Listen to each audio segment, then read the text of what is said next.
like I said, I'm Jeff. The idea for the Carbon Edge came over the last few months. I'm from the upstate. I work in Nashville as a sustainability consultant. I've been back here having talks with Brad White and Shelley Robbins of Upstate Forever and Rita Barker of White Burgess Law Firm. And we realized from just talking about the work that we've done among our three organizations across the Southeast that there's a real need for developing and generating awareness around carbon-related topics within the business community. I think people are getting aware that carbon should be on your short to midterm, definitely long-term viewpoint as a business leader. But there's a high need for generating more awareness and developing education around this topic. So our hope is to provide you with thought leaders in different areas within the carbon arena. And so today we have Mr. Ben Traub, who is the Executive Director of the Southeast Energy Efficiency Alliance, which based in Atlanta. Ben is in Atlanta, and the presence of SEEA is across the 9 to 10 Southeast states. And Ben is here to talk to us about the recent stimulus package and what it means financially, specifically for the state of South Carolina, and hopefully how that information can benefit you and your organization. So I'd like to turn it over to Ben.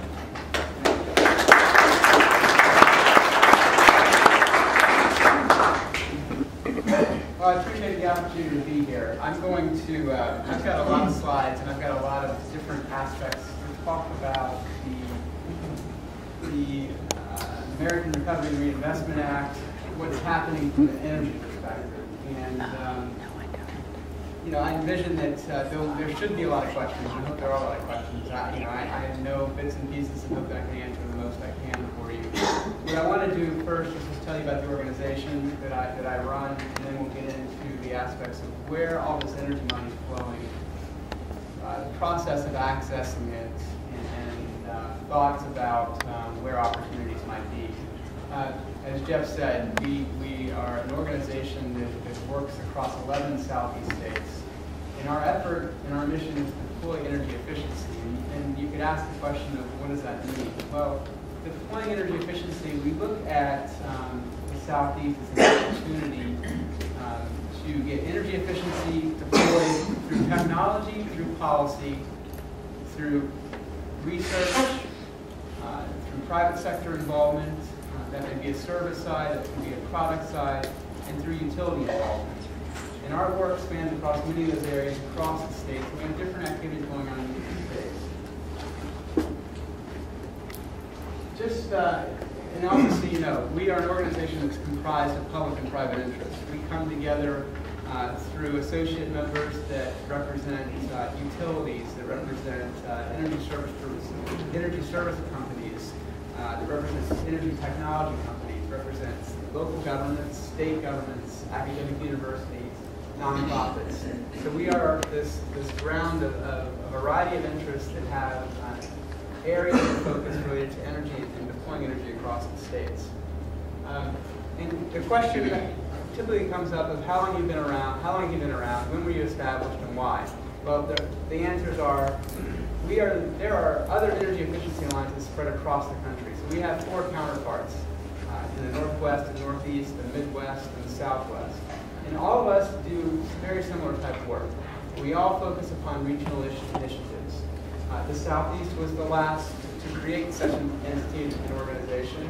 And roughly we're 2 years old. A little bit older, but from a perspective of organization and staffing, we're 2 years old. And if you questions of why, well, if you look across the population trends and the growth patterns, those of us in the Southeast are going to experience the most population growth. We're projecting a 50% population increase over the next 20 years that directly relates to energy need. We also have traditionally the lowest cost of energy.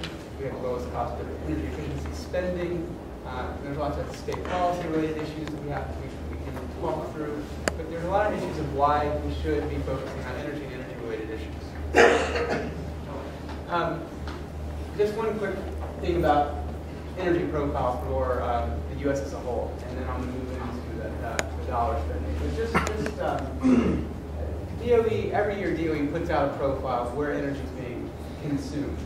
And roughly, the U.S. consumes 100 quads of energy, and quad is an energy term. Let's just take it as it's a very large term of consumption. If you look at the three sectors, in industry, transportation, and buildings, you see that industry and buildings are the largest. But if you break buildings out and you look into residential and commercial, on the commercial side, lighting is the biggest energy use on your way to lighting certainly is the biggest, with heating and cooling being the second, third largest. On the residential side, heating, obviously. Heating is going to be the biggest user within or cooling within our residential settings. So if we think about where do we focus opportunities, where do we think about how we save consumption, where should we plan programs, it's lighting, it's heating, it's cooling, and there's other pieces in there as well. So let me transition into the roughly $75 billion that is being allocated towards energy efficiency. And I'm going to get into a lot of these things, and I know it's hard to see, but what you're seeing here is sort of a pictorial graph of where billions and millions of dollars are going. And as you go around this, you know, it's going into advanced research, it's going into vehicles, it's going into schools and higher education, it's going into public transportation, it's going into Energy Star appliance rebate program, it's going into retrofitting all federal facilities, it's going into states, it's going into local governments. I'm going to delve into quite a few of these programs to talk about actually what this process looks like. So as you get further into it, $78 billion is the total package, $20 billion primarily for energy efficiency. And as you break into that $20 billion, $3.1 billion was allocated to states, through the state energy program, and I'm going to talk about this one quite a bit. $3.2 billion for local governments, we're going to talk about that as well. $4.5 billion is going into retrofitting all federal facilities, greening up federal facilities, predominantly GSA facilities. $300 million is being cross-allocated, sub-allocated to the states for Energy Star appliance rebate programs, so that when any of us want to buy a new refrigerator, washer and dryer, whatever it may be, we're going to have an opportunity to apply to the state for a rebate for part of that cost of that appliance. Weatherization is a very large one. We're going to talk about weatherization, $5 billion. And then there's all kinds of pots and pools of money going into different aspects of unallocated sources. Schools, universities, as I said, transportation, tax incentives, bond authority, and I'm going to talk a lot about the tax side and bond authority side. So let's take a look at the state energy program.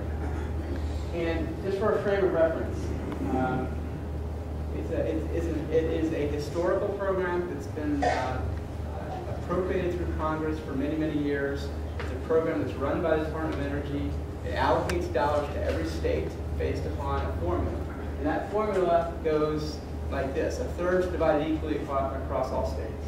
A third is based on population, and a third is based on energy consumption. So, as I have here, from the state of South Carolina, in 2007, the state received $463,000 for this program. This year, $50 million going into the state energy program. So what is the state energy program? It is basically dollars to be spent on energy programs in the state. And you can define it just as that. It's very open, it's very broad, it's very open-ended.